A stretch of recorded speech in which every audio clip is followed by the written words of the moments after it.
Welcome back to another episode of Warhammer 40k News. So the rules for 8th edition have been leaked.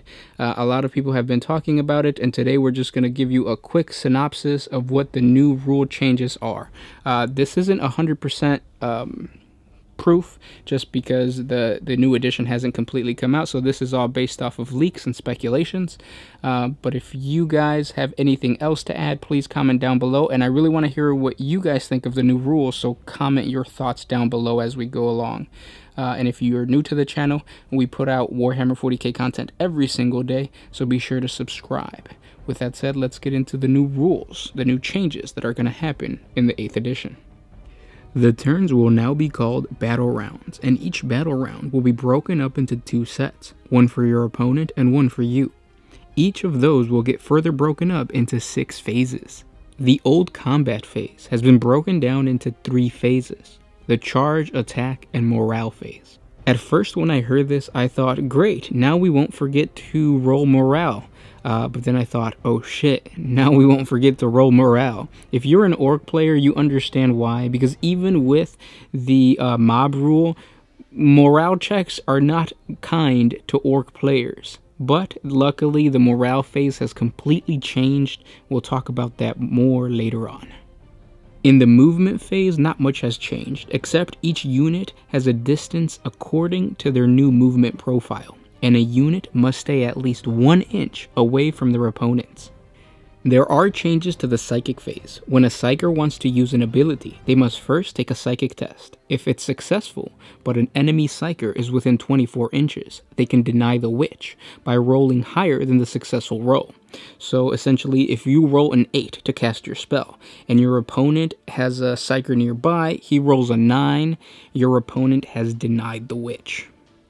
Perils of the Warp still exists, so if a psyker gets double 1s or 6s, then they perils, of course. But what's different is instead of having a perils chart, now the psyker that failed, or that got denied, they receive D3 wounds that cannot be saved. And if it kills them, then any units within 6 inches suffers a D3 wound.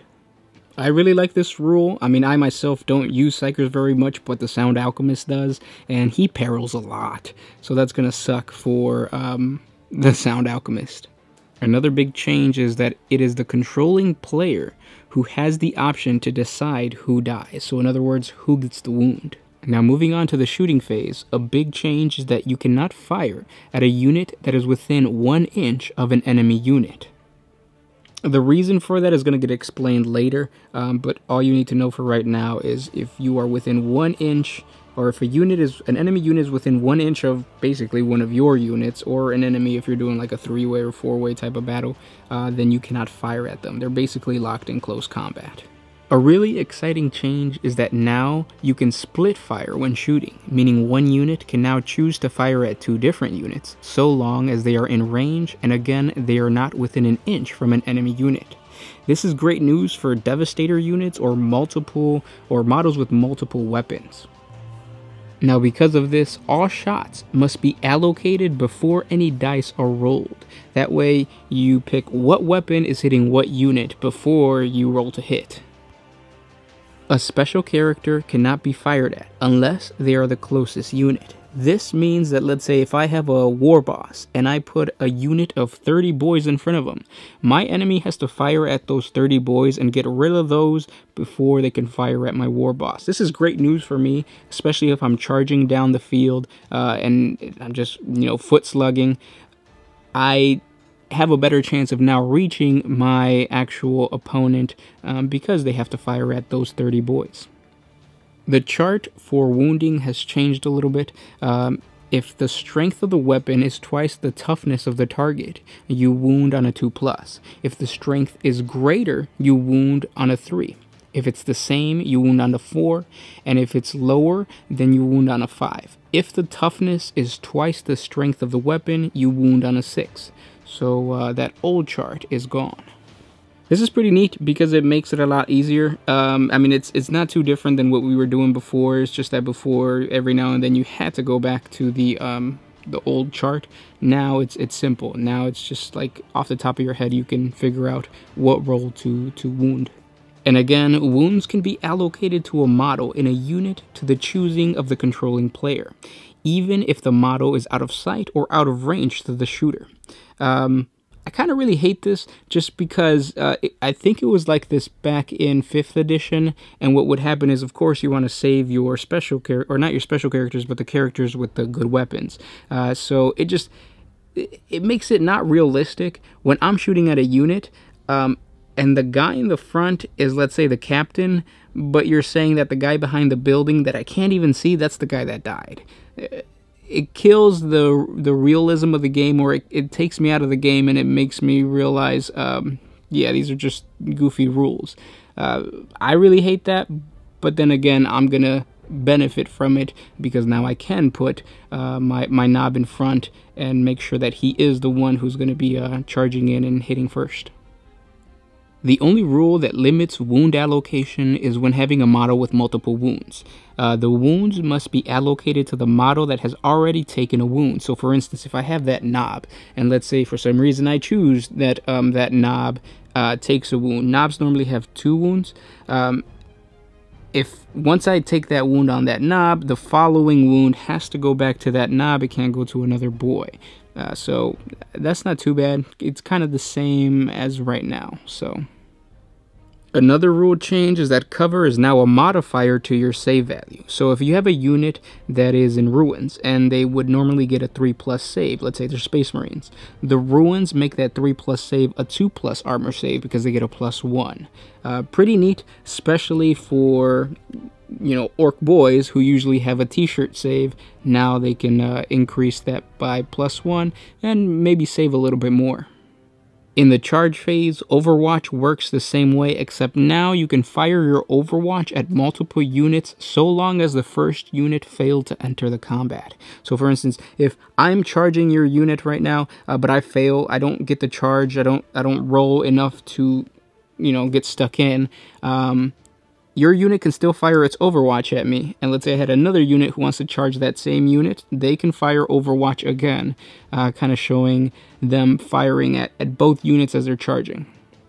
Now, getting into close combat does not require base-to-base contact anymore. Your charging unit has to be within 1 inch of the enemy to be considered in, and must stop an inch away from the target during the charge phase, so long as the charge roll allows him to. Then comes the attack phase. This is when the charging unit piles in 3 inches and again stays stays an inch away from the enemy, and then you just resolve your hit and wounding like normal. You go back and forth, so like you'll hit because you're charging, so initiative is gone, and now your enemy hits. And then finally, you have the morale phase. Any unit that has taken a wound must take a morale check. The morale check has changed. The controlling player rolls a dice and adds the amount of wounds they had suffered, and then compares it to the unit's leadership. The amount over is considered casualties, and those are removed. This whole portion of the game has completely changed. So at first I thought, oh, well, that's still cool because let's say I have 30 boys and I suffer 5 wounds, and then I suffer 5 more wounds. I still have another 20 boys to stay stuck in. But the beginning of the next turn, my opponent can actually break away, which doesn't really tie them up anymore. So I really don't know how I feel about this. I'm going to have to play test it and figure out if this is a good thing for a close combat unit, so for orcs. I know for Tau, that sounds amazing, because let's say I charge a Tau unit that is not good in close combat, but somehow they miraculously make it through. Now, the beginning of their next turn, they could just break away and fall back. And from what I remember, falling back means that you could still shoot, but you just have to fall back to your corner or your edge or your table edge. So for a Tau player, that's pretty awesome, because that's their hit and run tactic that they already had. But again, for orcs, then that means that my squad of boys are now out in the open and they can't be protected from getting assaulted, or sorry, getting shot at. So yeah, those are the rules so far. Of course, the full rule book will be released pretty soon next week. Comment down below, let me know what I missed, and let me know what you think of all these new rules. The game is going to completely change. Very fun though, very exciting. But yeah, the game is going to feel different. I feel like it's going to go a lot quicker, especially now that they simplified every single step. So your wound allocation, your charts, your psychic phase, all that kind of stuff is gone away. And I feel like more units or more models die, or at least more wounds get allocated now rather than before. So hopefully it does speed up the game. And again, I think there's going to be some additional rules once we learn more about matched play. So again, guys, comment down below. Let me know what you think. Let me know what you know about the new edition. And I can't wait to talk to you guys in the comment section below.